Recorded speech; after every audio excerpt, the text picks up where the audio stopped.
नमो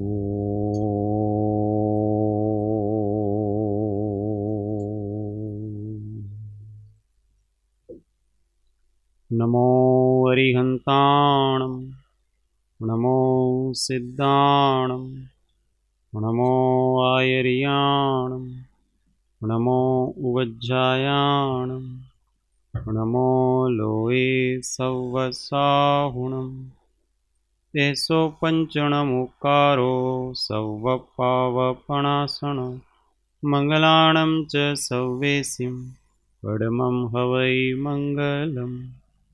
ॐ नमो अरिहन्ताणम्। महादेव्या कुक्षिरत्नं शब्दजितर्वात्मजं राजचन्द्रमहं वन्दे तत्त्वलोचनदायकं प्रभुतत्त्वलोचनदायकम्। परात्पर गुरुवे नमः। परम्पराचार्य गुरुवे नमः। परम गुरुवे नमः। साक्षात् प्रत्यक्ष सद्गुरुवे नमो नमः। अनंत अनंत भाव भेद थी भरेली भली अनंत अनंत नाय निक्षेपे व्याख्यानी छे सकल जगत गीत कारिणी हारिणी मोह तारिणी भवाब्धि मोक्ष चारिणी प्रमाणी छे उपमा आप्यानी जेने तमारा खवीते व्यर्थ आपवाथी निज मति मपाई में मानी छे अहो राज चंद्र बाळ ख्याल नथी पामताय जिनेश्वर तणी वाणी जाणी तेणे जाणी छे गुरुराज तणी वाणी जाणी तेणे जाणी छे।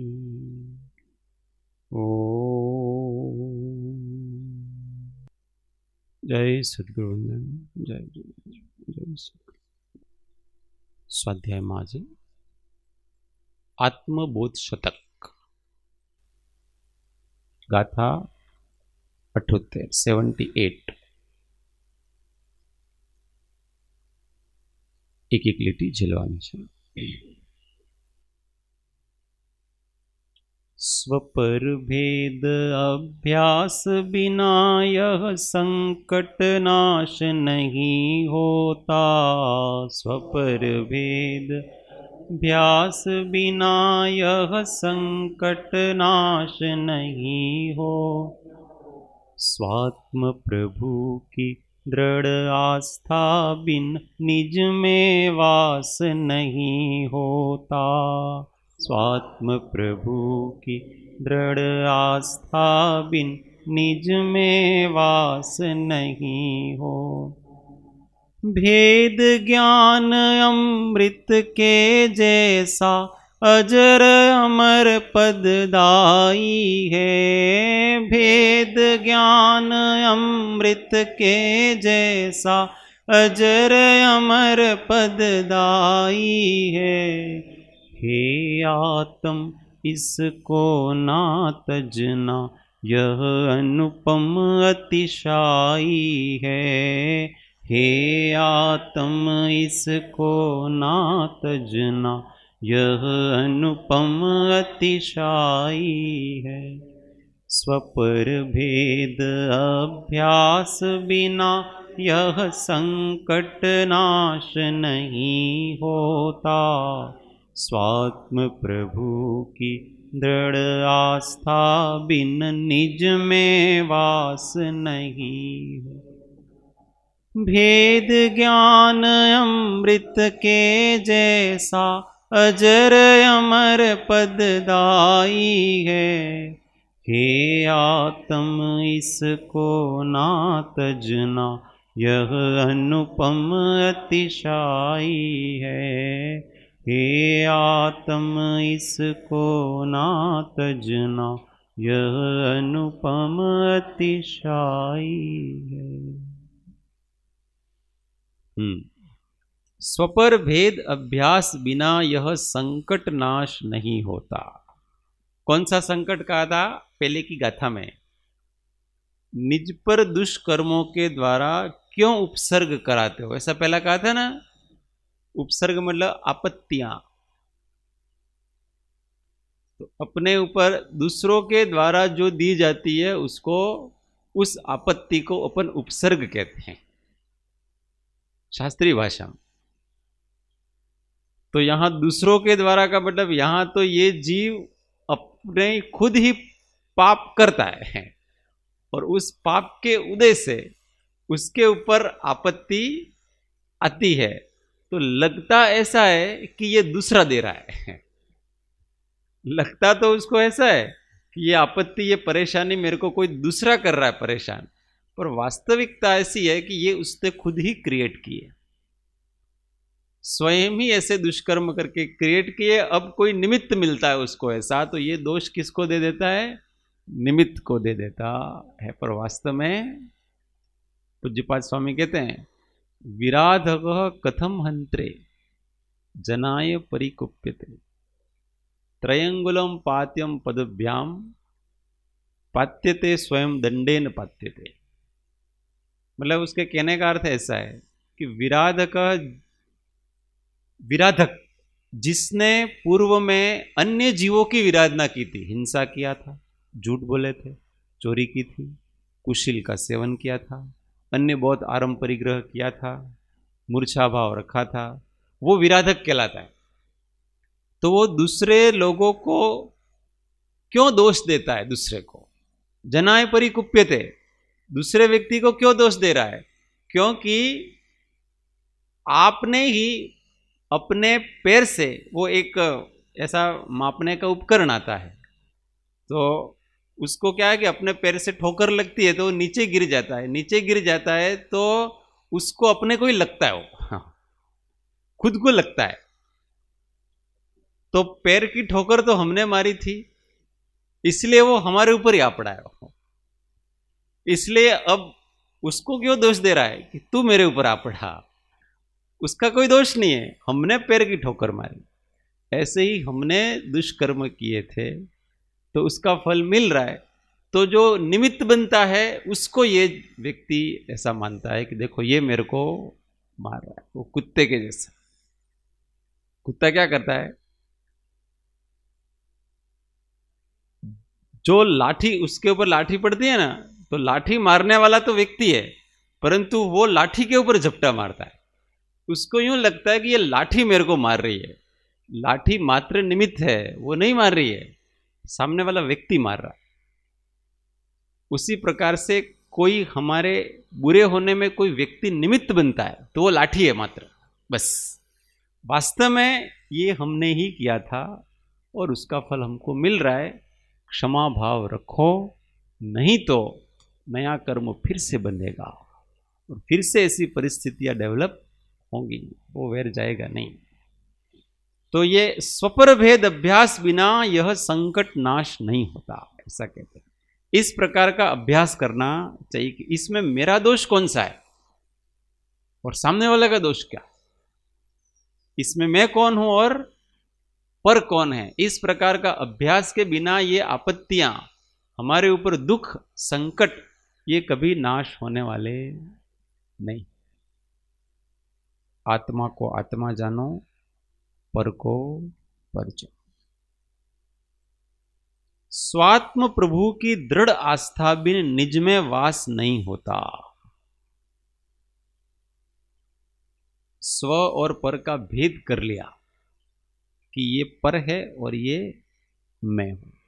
तो अब ये जो मैं तत्व है उसकी दृढ़ आस्था के बिना अपने स्वरूप में डुबकी नहीं लगती है, स्वरूप का आनंद नहीं आता। क्यों? क्योंकि वो जो भेद ज्ञान किया है ना, वो भी केवल मेंटल लेवल पे किया है, बुद्धि के लेवल पर किया है। किसी ने कहा, हमने सुन लिया कि भाई देखो ये शरीर आदि हम नहीं है, हम तो सच्चिदानंद स्वरूप चैतन्य आत्मा है, अंदर बहुत आनंद भरा हुआ है। परंतु इतने मात्र से उसको वो आनंद की प्राप्ति होती नहीं है, फीलिंग नहीं होती है ना। आप मुझे कितना भी कहो कि तू आनंद स्वरूप है, परंतु हमको तो आनंद फील हो ही नहीं रहा है। तो आनंद अपने भीतर है, पर उसको निकालना पड़ता है। खान में से सुवर्ण पाषाण निकाला, उस सुवर्ण पाषाण में से अभी वो पत्थर ही है, पर उसमें सोना हो सकता है, मतलब सोना निकलता है क्योंकि सुवर्ण पाषाण है। उसके लिए क्या करना पड़ता है हमको? उसका प्रोसेस है, उसको तपाना पड़ता है, और उसकी एक बहुत लंबी प्रक्रिया है। इसके बाद फिर वो शुद्ध 24 कैरेट का सुवर्ण बन जाता है। ऐसे अपने आनंद में, अपने आत्मा में ज्ञान, आनंद, ये अनंत शक्तियां भरी पड़ी हैं, परंतु सम्यक दर्शन, सम्यक श्रद्धा, सम्यक ज्ञान, सम्यक चारित्र, तप, त्याग, ब्रह्मचर्य, संतोष, क्षमा, संयम, विनय, सरलता, सत्य, इनका अभ्यास करके, इनको विकसित करके उस आनंद को बाहर निकालना पड़ता। ये प्रोसेस है इसका। हम प्रोसेस तो करेंगे नहीं और केवल कहते रहेंगे, तो आप तो कहते हो आत्मा आनंद स्वरूप, हमको कुछ फील होती नहीं है, इसलिए हम आत्मा को नहीं मानते हैं। तो भाई इसके लिए बहुत पापड़ बेलने पड़ते हैं, बहुत मेहनत करनी पड़ती है उसके लिए। आत्मानी मस्ती નથી કઈ સસ્તી, साचा साधकना हृदयમાં बसती। सच्चे साधक हो तो आत्मा की मस्ती अपने होगी। पहले पहले कड़वा लगता है। अपने अनादि काल से जिन चीजों के प्रति हमको एक सॉफ्ट कॉर्नर है, किसके प्रति है?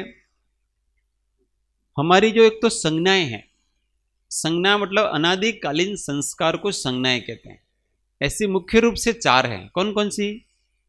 आहार, भय, मैथुन, परिग्रह, और एक कोई कोई निद्रा आदि भी अन्य दर्शनों में आता है। निद्रा आदि, ये जितने भी संस्कार, एक तो ये मुख्य 4 संज्ञाएं।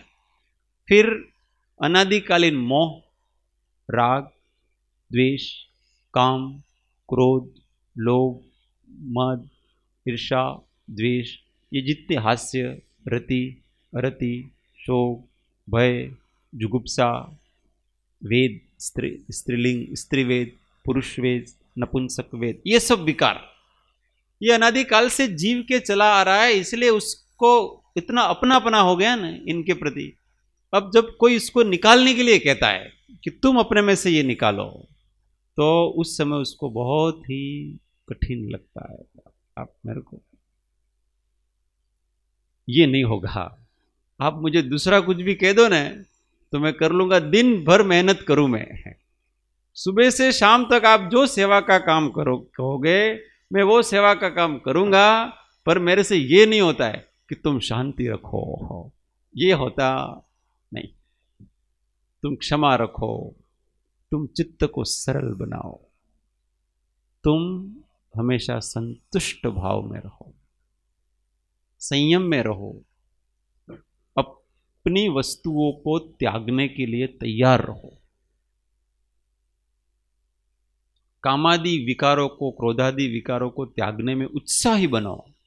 ये हमसे होता नहीं है। बाकी आप जो करा लो मेहनत, हाथ पैर मारना व्यक्ति खूब जानता है, पर इसमें क्या है, मन को तपाना पड़ता है, इसमें मन को रोकना पड़ता है, और सबसे बड़ी साधना है मन को रोकना। इसलिए उसको तप कहते हैं ना, इच्छा निरोध तप, इच्छा का निरोध करना वो तप है। तो स्वात्म प्रभु की दृढ़ आस्था बिन निज में वास नहीं होता। ये सब धीमे धीमे निकलते जाएंगे ना, और अंदर का शांत जैसे होते जाएंगे ना, इच्छाएं कम होती जाएगी, तो अंदर का आनंद बढ़ता जाएगा। जैसे जैसे आनंद बढ़ता जाएगा वैसे वैसे हमको उसी आनंद में रहने का धीमे धीमे अभ्यास पड़ जाएगा। अभी तक तो क्या है, अनादिकाल से जीव ने अपने सच्चे स्वरूप के आनंद को एक क्षण के लिए भी भोगा नहीं, इसलिए पता ही नहीं है।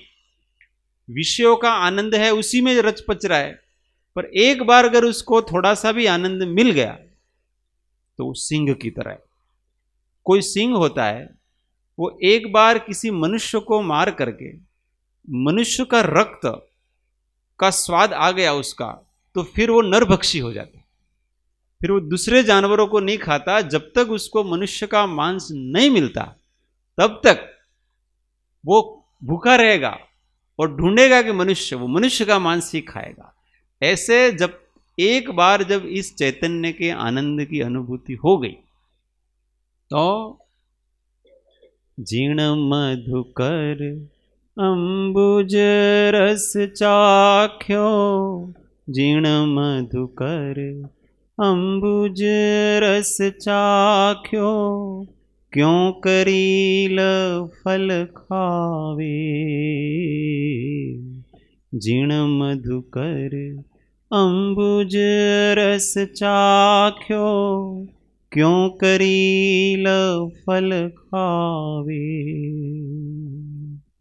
सूरदास प्रभु कामधेनु तजी, सूरदास प्रभु कामधेनु तजी, छेरी कौन दुहावे। मेरो मन अनत कहाँ सुख पावे, मेरो मन अनत कहाँ सुख पावे। जैसे पंछी उड़े जहाज को, जैसे पंछी उड़े जहाज को, फिर जहाज पर आवे। मेरो मन अनत कहाँ सुख पावे। ऐसी दशा हो जाती है कि आप कितने भी उड़ेंगे, वो समुद्र के बीच में किसी जहाज के ऊपर पक्षी बैठा है और थोड़ी देर उड़ता है वो, फिर उड़ करके वापस कहाँ आता है, उस जहाज पे ही आता है, क्योंकि उसको कोई आसरा दिखता नहीं है। उसी प्रकार जो ज्ञानी होते हैं, जिन्होंने अपने आत्मानंद का स्वाद चखा है, वो क्या है कि कदाचित कभी संसार के कार्यों में लगते भी हैं। घर गृहस्थी होगी तो लगेंगे भी सही, संसार के कार्यों में लगते भी हैं, अन्य भी सांसारिक काम करते भी हैं, सबको संभालते भी हैं, परिवार को भी संभालते हैं, सबको संभालते भी हैं, परंतु फिर भी लास्ट में आएंगे कहाँ पर, वो सब करते हुए फिर अपने अंदर ही आएंगे। ये सब हो गया, अब आंख बंद करके स्वरूप ज्यादा टिकेगा नहीं व्यक्ति। और हमको बहुत अधिक टेस्ट है घर के काम करने में, अन्य में, तो समझना है कि अभी हमारे तथारूप आत्मा जागा नहीं। ये तो थोड़ा 3-4 घंटे कुछ प्रवृत्ति हो गई, फिर इतने में तुरंत अंतर्मुख हो जाता है व्यक्ति, ज्यादा देर तक नहीं टिक सकता है प्रवृत्ति में। निवृत्ति चाहिए। अब थोड़ी शांति, 10 मिनट आंख बंद करके भगवान का स्मरण। मैं शांत स्वरूप आत्मा हूं, मैं आनंद स्वरूप आत्मा हूं, मैं सहज स्वरूप आत्मा हूं, ऐसा चिंतन करता है बैठे बैठे, तो वापस ठहर जाता, फिर वापस काम करता है, फिर वापस ठहर, ऐसा करते करते भूमिका बढ़ती जाती है। ये तो अभ्यास है, इसलिए कहा ना स्वपर भेद अभ्यास बिना है, तो अभ्यास तो करना पड़ता है। भेद ज्ञान अमृत के जैसा अजर अमर पददायी है। भेद ज्ञान कैसा है? भेद ज्ञान मतलब स्व और पर का ज्ञान करना, बैठे बैठे ऐसे करते रहना, बैठे बैठे क्या, खाते खाते भी, भोजन बनाते बनाते भी, दूसरों की बच्चों को नहलाओ तो नहलाते समय भी, अपन स्नान करते तो अपने स्नान करते समय भी, मंजन करते समय भी, सोते समय भी, और भी कुछ भी काम कर रहे हो, सब समय क्या है कि स्व और पर का भेद ज्ञान अंदर चलते रहना चाहिए, बाहर कुछ भी करें आप। ये जो स्नान कर रहा है वो कौन है? हाँ, पानी डाला, किसके ऊपर पानी डाला? शरीर के ऊपर पानी डाला। इसमें मैं कहां हूं?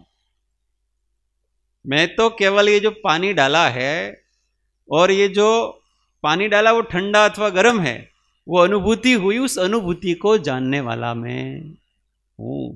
इस शरीर को भी मैं जानता हूं, ज्ञाता दृष्टा आत्मा हूं, अलग। शरीर का स्नान होता है, अपना स्नान होता नहीं। भोजन कर रहे हैं, उसमें कौन भोजन करता है? आत्मा करता है कि शरीर करता है? हाँ, अब इसमें थोड़ा चक्कर पड़ जाता, क्योंकि अकेला शरीर भी भोजन नहीं करता, अकेला आत्मा भी भोजन करता नहीं। इसलिए भोजन करने में दो तत्व है, आत्मा की इच्छा, अपनी इच्छा, और ये शरीर का सहयोग, ये दोनों मिलकर के भोजन करते हैं। हाथ नहीं हो, मुंह नहीं हो, तो भोजन कैसे करेंगे? तो ये सब पुद्गल की प्रक्रिया, पुद्गल मतलब जड़, ये शरीर जड़ कहलाता है, तो ये इसकी प्रक्रिया है। वो पुद्गल के खाते में जाती है, वो मैं नहीं। और मैंने भोजन की इच्छा की, वो इच्छा है, वो अपना अशुद्ध तत्व है। वो मैं जरूर हूं, शुद्ध मैं नहीं हूं, अपना विकार है। क्यों? क्योंकि अपना स्वभाव है। आत्मा का स्वभाव क्या है? अनाहारी, ज्ञाता दृष्टा। उस समय जो इच्छा हो रही है और भोजन हो रहा है, उन दोनों का दृष्टा वो मैं। ऐसा स्वरूप जानना पड़ता है, और वो कोई कोई जानता है। मेरा सतचित आनंद रूप कोई कोई जाने रे, मेरा सतचित आनंद रूप कोई कोई जाने रे, कोई कोई जाने रे, कोई कोई जाने रे, मेरा सहजानंद स्वरूप कोई कोई जाने रे, मेरा सहजानंद स्वरूप कोई कोई जाने रे। पहले अभ्यास करना पड़ता है दृढ़, दीर्घ काल तक ऐसा थोड़ा थोड़ा अभ्यास करते करते करते करते, जब हमारे क्रोधादि कषाय मंद पड़ेंगे, सद्बुद्धि जागेगी, तो धीमे धीमे फीलिंग होने लगती है। वो अनुभूति ही, फीलिंग, शांति की अनुभूति ही हमको अपने भीतर ले जाती है। जितना शॉर्टकट, ऐसा कह रहे, शॉर्टकट कुछ नहीं है, तो यह शॉर्टकट नहीं है, बस है, बाईपास भी नहीं है इधर, तो यहां तो क्रम है, अक्रम जैसा कोई मार्ग होता नहीं है। यहां अभ्यास करो। लोगों को तमे मारा मस्तक ऊपर हाथ मूकी दो, बस मेरे सिर पे हाथ रख दो और मुझे परमात्मा के दर्शन करा दो, तो भाई ऐसी वस्तु की व्यवस्था, ऐसा जो कहता है वो भी अज्ञानी है, लोभी है, लालची है।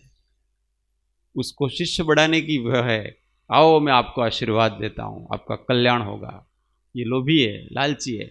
और ऐसा जो चाहता है वो भी लोभी है, वो भी लालची है। शॉर्टकट में जो दुनिया का सबसे सर्वोत्कृष्ट पद है, अपना आत्मा का आनंद, आत्मज्ञान, आत्म समाधि, उसको इतने शॉर्टकट में आप प्राप्त कर लोगे। बस किसी ने हाथ रख दिया, सर्वोत्कृष्ट पद को, सर्वोत्कृष्ट वस्तु को प्राप्त करने के लिए सर्वोत्कृष्ट त्याग और बलिदान की आवश्यकता है। मरने के लिए तैयार हो, अपना सब कुछ देने के लिए तैयार हो, तो होगा। यहां सिर दे के होते हैं सौदे, यहां सिर दे के होते हैं सौदे, बंदगी इतनी सस्ती नहीं है, ये तो प्रेम की बात है ऊधो, ये तो प्रेम की बात है ऊधो, आशिकी इतनी सस्ती नहीं है, ये तो प्रेम की बात है ऊधो।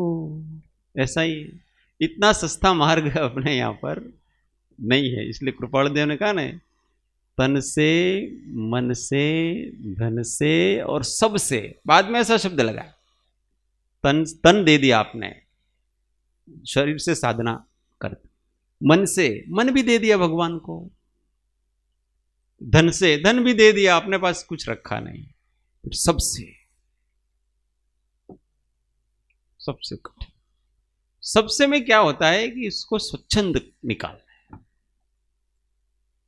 ये जो व्यक्ति सबसे नहीं कर पाता है उसका कारण यह है कि वो सबसे नहीं कर पाने को स्वच्छंद, अपने को अच्छा लगेगा वो करेंगे। हमको अभी भक्ति करना अच्छा लगता, हम भक्ति करें, हमको भी स्वाध्याय करना अच्छा, हम वो करें। साधन करता है, सब साधन करेगा अपनी मर्जी से, अपने मूड पे, और वहां तो कहते हैं कि आज्ञा अनुसार करो, जो आज्ञा जिस समय है उस समय वो काम करो, तुम्हारी नहीं चलेगी। आपको गुरु ने कहा ये करो, तो आपको अच्छा लगे कि नहीं लगे, हमको करना है। और ये कड़वे घूंट जो पी जाता है, आज्ञा का पालन जो कर जाता है ना, वो तिर जाता है। इसलिए तो शास्त्रों में कहा आणाए धम्मो आणाए तो, व्यक्ति धर्म के मार्ग पर आने के बाद भी कहां अटकता है, तो यहां अटकता है, तो वो तन से, मन से, धन से कर लेता, सबसे नहीं कर पाता है, आज्ञा में नहीं रह पाता है। और यहां तो सबसे पहले आज्ञा की, उस आज्ञा को अच्छा लगे कि नहीं लगे, हमारे गुरुदेव ने कहा, हमारे भगवान की आज्ञा है, हम इसको नहीं तोड़ेंगे। भले हमको आज उसका फल मिल रहा है कि नहीं मिल रहा है, कि हमारा मूड है कि नहीं है, कि पर हम पालन करेंगे। आज्ञा कड़वी चीज है आज्ञा, सबसे कड़वी चीज क्या है, आज्ञा, क्योंकि इसमें मन मारना पड़ता है। होता है ना, वो टीचर अपने को अभ्यास देता है, तो बच्चों को अच्छा थोड़ी लगता है, तो वो मम्मी पापा उसको कुछ चॉकलेट दे करके ने, ऐसे कुछ प्रलोभन दे करके खिलाए, अथवा कुछ तेरे को इनाम देंगे, ऐसा कुछ प्रलोभन देकर भी कराते हैं। तो अभ्यास किसी को, आज्ञा किसी को अच्छी नहीं लगती, क्योंकि वो कड़वी होती है। परंतु बाद में उस बच्चे को पता पड़ता है कि देखो हमारे मम्मी पापा ने, गुरुजी ने हमको जबरन बिठाया, पकड़ पकड़ के बिठाया, आज उसका फल ये है कि आज मैं इतना आगे हूं। बाद में जब फल मिलता है तब पता, पर बालक को तो पता नहीं ना, ऐसे शुरुआत में व्यक्ति को पता होता नहीं है, पर आज्ञा का पालन करते जाता है, करते जाता है, करते जाता है, और उसके जीवन में फिर सुधार होते जाता है। इसके बाद उसको पता चलता है कि मुझे जो अच्छा नहीं लग रहा था ना, वो आज अच्छा लग रहा है, मैंने मन को मारा, वो ठीक है। मन को मारना सीखे। हे आत्म तो भेद ज्ञान अमृत के जैसा, ये अमृत के जैसा है, अजर अमर पददाई है। अजर का मतलब होता है बूढ़ा नहीं होना, तो अब वो बूढ़ा नहीं होगा। कौन सा पद है, परमात्मा पद आपने प्राप्त कर लिया तो परमात्मा बूढ़ा नहीं होता है, आत्मा है वो बूढ़ा होता नहीं है, और अमर वो कभी मरता नहीं। अजर अमर अविनाशी आनंद घन, शुद्ध स्वरूपी मैं आत्मा हूँ। अजर अमर अविनाशी आनंद घन, शुद्ध स्वरूपी मैं आत्मा हूँ। जो पद ताको वो पद माँ को, जो पद ताको वो पद माँ को, पद प्राप्ति को आया हूँ मैं, पद प्राप्ति को आया हूँ। सदगुरु तेरे चरण कमल में, सदगुरु तेरे चरण कमल में, शाश्वत सुख को पाया हूँ मैं, शाश्वत सुख को पाया हूँ। अजर अमर अविनाशी आनंद घन, अजर अमर अविनाशी आनंद घन, शुद्ध स्वरूपी मैं आत्मा हूँ। रामकृष्ण परमहंस ने विवेकानंद को, उस समय नरेंद्र थे, अब तुझे संन्यास लेना है। उस समय उस नरेंद्र की स्थिति बहुत नाजुक गंभीर थी। क्यों? क्योंकि उनके पिताजी का देहावसान हो गया। उनकी माताजी और उनके एक बहन, 2 भाई और थे, और घर की आर्थिक स्थिति बहुत खराब, यहां तक कि वो एक टाइम का भोजन तो दूसरों को, उनके दोस्तों के घर कर, ऐसी स्थिति हो गई। उन्होंने अपने परिवार को चलाने की नौकरी करते थे, और एक सरकारी स्कूल में ऐसा आता है कि उन्होंने पियोन की नौकरी की, 4th श्रेणी कर्मचारी की नौकरी उन्होंने की। पर रामकृष्ण परमहंस से उनके गुरु से संबंध उसी समय बना था, बनते बनते बन गई दोनों की। और ऐसे समय में उन्होंने कहा अब तुझे संन्यास लेना। अब देखो ऐसे समय में कौन छोड़ेगा, परंतु गुरु की आज्ञा प्रमाण, आप कह रहे हो, आपने कुछ सोच समझ के कहा, परंतु मुझे एक ही विकल्प है कि मेरे बिना, मैं घर में सबसे बड़ा हूं, मेरी मां, भाई, बहन, इनका क्या होगा, इसलिए इनका अच्छा भरण पोषण हो जाए, ऐसा कुछ कर दो। ऐसे उनके गुरु को कहा, ऐसा कुछ कर दो। तो उन्होंने कहा हम तो कुछ कर नहीं सकते भाई, और वो माताजी के उपासक थे, तो जाओ माताजी के पास जाओ और मांगो, वो तुम्हारा कर देगी सभी। वो अंदर जाते हैं मांगने के लिए, परिवार के लिए धन पैसे वगैरह मांगने के लिए जाते, और फिर वहां जाकर के भाव बदल जाते। क्यों? क्योंकि अंदर संतत्व है, अंदर महापुरुषत्व है, और महापुरुष हैं वो ऐसे संसारी वस्तुएं नहीं मांगते हैं, गिड़गिड़ाते नहीं हैं, वो तो हम मेहनत से कर लेंगे, आपको देने की कोई जरूरत नहीं। तो अंदर जाके क्या मांगते हैं? हे माता, हे भगवान, मेरे को ज्ञान देना, वैराग्य देना, भक्ति देना, ऐसा मांग करके आ जाते गुरु जी के पास। फिर जाते, फिर गुरु जी के पूछते, भाई मांग के आ गए? दिया? तो मैं गया तो था, परंतु मेरे से मांगा नहीं गया कुछ यूं। तो कहा फिर जा, फिर मांग के आ। तो फिर गए, फिर भी नहीं मांग सके। 3 बार भेजा, 3 बार में वो नहीं मांग सके। तो उन्होंने कहा कि तू संसार के लिए बना ही नहीं है, तेरे अंदर से सांसारिक वांछाएं, सांसारिक इच्छाएं मांगने की इच्छा होगी ही नहीं तेरी, तो अलग जाती है तेरी। तब उनको पता पड़ा कि मुझे गुरुदेव ने क्यों कहा संन्यास लेने के लिए उस समय। फिर उनके गुरुजी ने कहा कि देखो ऐसा है, तेरे परिवार को कोई कष्ट नहीं आएगा, इतना मेरे वचन के ऊपर विश्वास रख।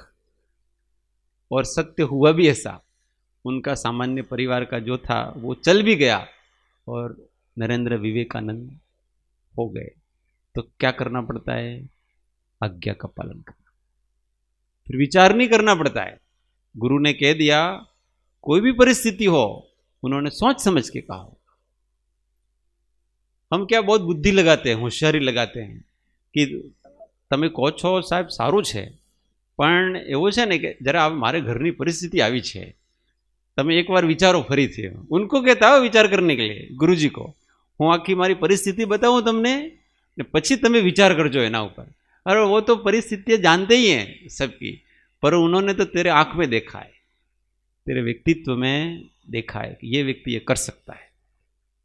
इसलिए सर्वोत्कृष्ट सिद्धि के लिए सर्वोत्कृष्ट त्याग और बलिदान की आवश्यकता होती है। हम अगर दे सकते हैं इतना बलिदान, तो फिर हमको वो अमृत प्राप्त होगा ही ना, वेद या अमृत, अजर अमर पद वो प्राप्त हो सकता। अमृत, अमृत नाम आता है शास्त्रों में, परंतु आज तक अमृत किसी ने पिया नहीं है। अमृत नाम की कोई वस्तु नहीं होती है। अमृत का मतलब होता है जिसको पान करने से व्यक्ति मरता नहीं है। और वो अमृत क्या है? आत्मज्ञान को पीने से व्यक्ति मरता, अजर अमर पद जो दे देता वो अमृत है। देव शास्त्र गुरु की भक्ति अमृत है। आत्म समाधि आत्मज्ञान है वो अमृत है। सम्यक दर्शन ज्ञान चारित्र है वो अमृत है। दूसरा कोई अमृत नहीं है, कोई अमर नहीं हुआ आज तक। कहते हैं ना गए वो विष्णु भगवान आए न फिर वो समुद्र मंथन में अमृत निकला तो देव दानवों ने ले लिया। तो सारे के सारे देवता जब भी संकट आता है ना विष्णु जी के पास जाते हैं कि हमारे से छीन लिया और वो ताकतवर ज्यादा है। तो विष्णु जी ने चलो हम मेहनत हम करते हैं, कुछ भी हो, देवताओं के पक्षधर थे वो, अच्छा काम करते हैं तो सत्पुरुष होते वो अच्छा काम करने वाले पक्ष लेते हैं स्वाभाविक रूप से। तो उन्होंने मोहिनी रूप लिया और मोहिनी होती है, स्त्री होती है, सबको फंसाई देती है। तो मोहिनी रूप धारण कर लिया। फिर उसने नाचते नाचते नाचते नाचते उस जिसके पास वो दानवों का वो था ना वो सरदार, उसके पास घड़ा था तो वो छीन लिया। फिर उन दोनों समझौता हुआ कि भाई देवता और दानवों को मैं समान रूप से मैं दूंगी अमृत। तो उसने क्या किया कि दो ऐसे पंगत लगाई, पंक्तियां, एक तरफ दानवों को बिठाया एक तरफ देवताओं को बिठाया।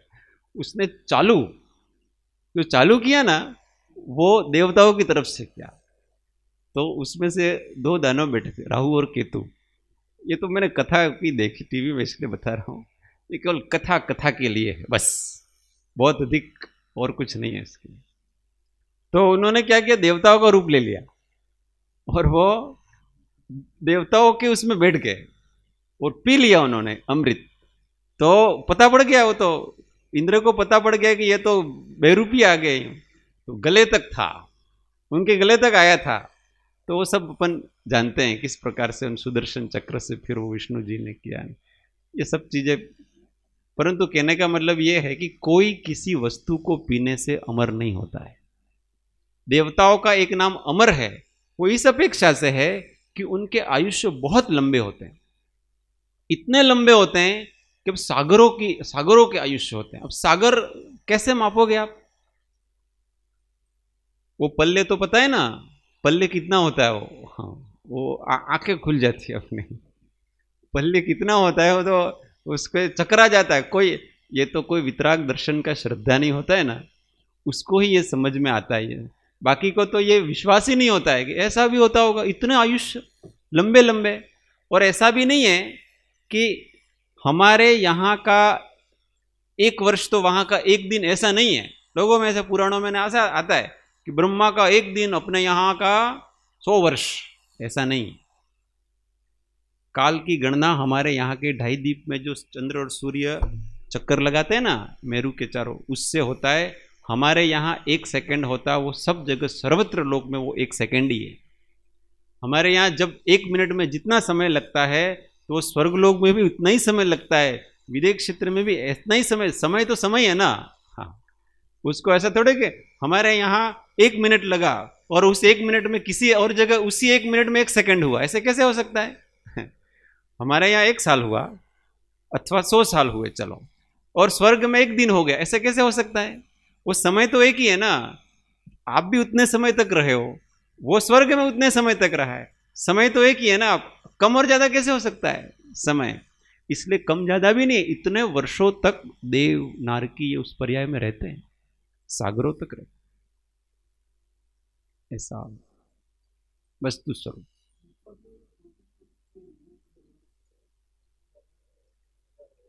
हाँ, वो सुधारस प्रश्न है मुझे।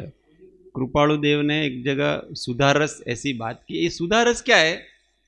ये योग की भाषा, ये योग की थ्योरी है पूरी पूरी, कि जब व्यक्ति योग मार्ग पे यम, नियम, आसन, प्राणायाम, प्रत्याहार, ध्यान, धारणा और समाधि, ये 8 अंग हैं। जैसे जैसे बढ़ता जाता है ना, वैसे वैसे क्या होता है कि उसके अंदर की पवित्रता बढ़ती जाती है।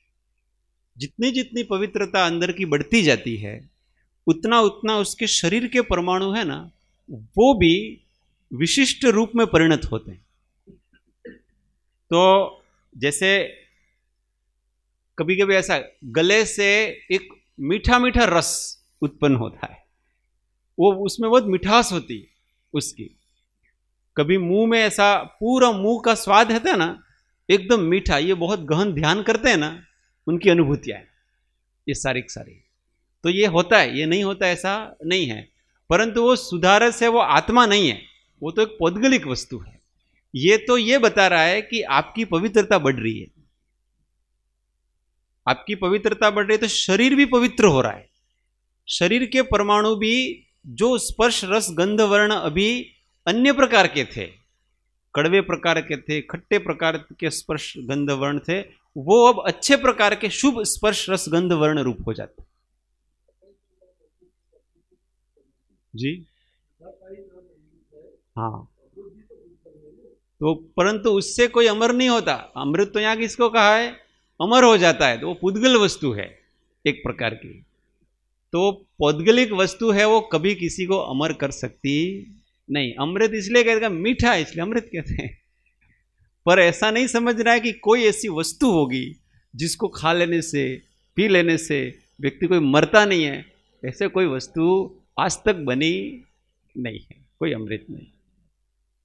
विष तो है, और जो विष को उतारे वो अमृत। इसमें क्या है? अगर कहना ही है तो जो विष को उतार दे वो अमृत। तो अपने को जो मरने नहीं दे वो अमृत है। और मरने कौन नहीं देता अपने को?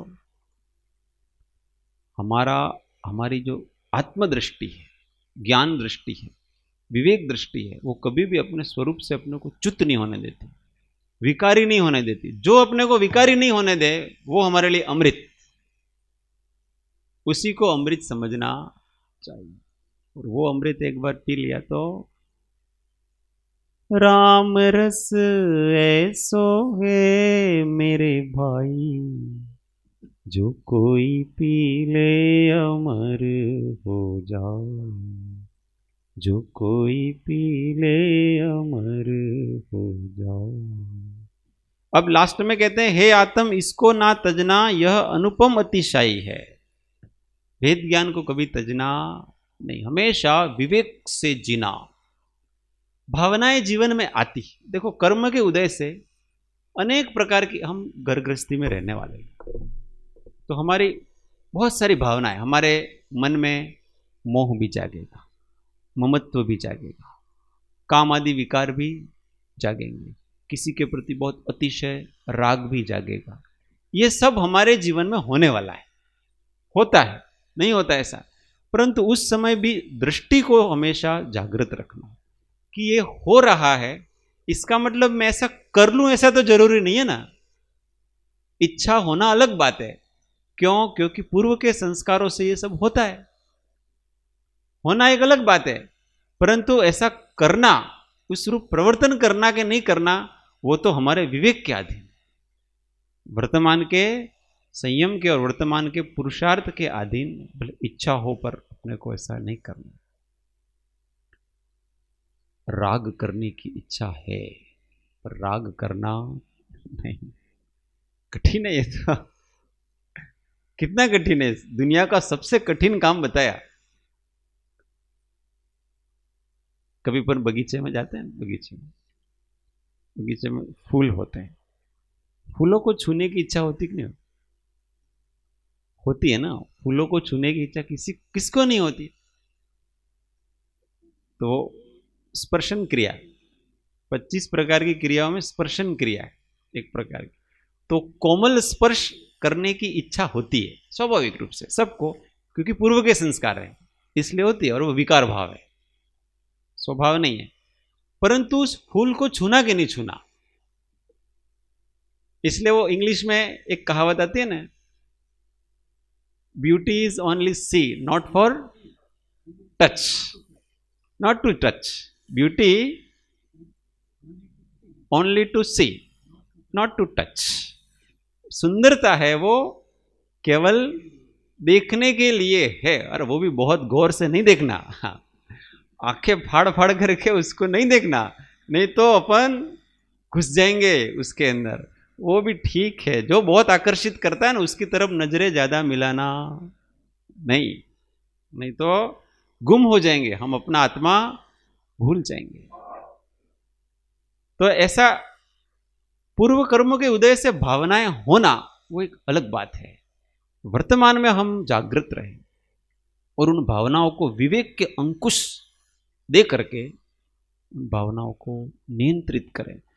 जब हम नियंत्रित करते हैं ना, उस समय हमको बहुत कड़वा लगता है, क्योंकि अपनी भावनाओं को कंट्रोल में करने में कितना आपको, हमको खाने की इच्छा है, अब आप खाने नहीं दे रहे हो यार, मेरे सामने खाना पड़ा है, भूख भी है और मेरी प्रिय वस्तु है, और आप कह रहे हो कि ये खाओगे तो डायबिटीज हो जाएगा, भाई तेरे को डायबिटीज है तो ये मत खा, और सामने आप लोग तो सब खा रहे हो, मुझे मना कर रहे हो।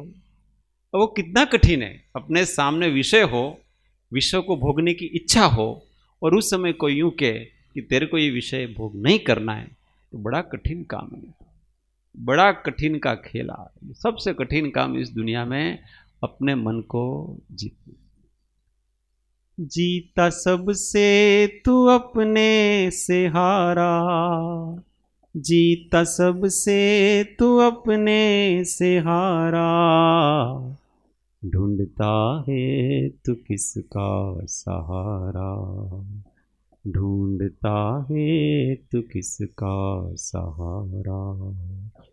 तू ही सागर है तू ही किनारा, तू ही सागर है तू ही किनारा, ढूंढता है तू किसका सहारा, ढूंढता है तू किसका सहारा। विष निकाले या अमृत निकाले, डूब कर था अपनी तू पाले, विष निकाले या अमृत निकाले, डूब कर था अपनी तू पाले, तू ही शिव का दुलारा, तू ही शिव का दुलारा, ढूंढता है तू किसका सहारा, ढूंढता है तू किसका सहारा। सद्गुरु परम कृपालु त्रिलोकनाथ की जय, सब संतन की जय, आनंद घन।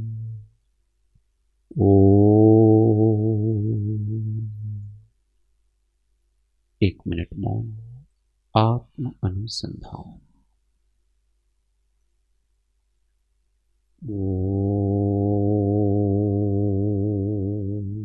शांति शांति शांति।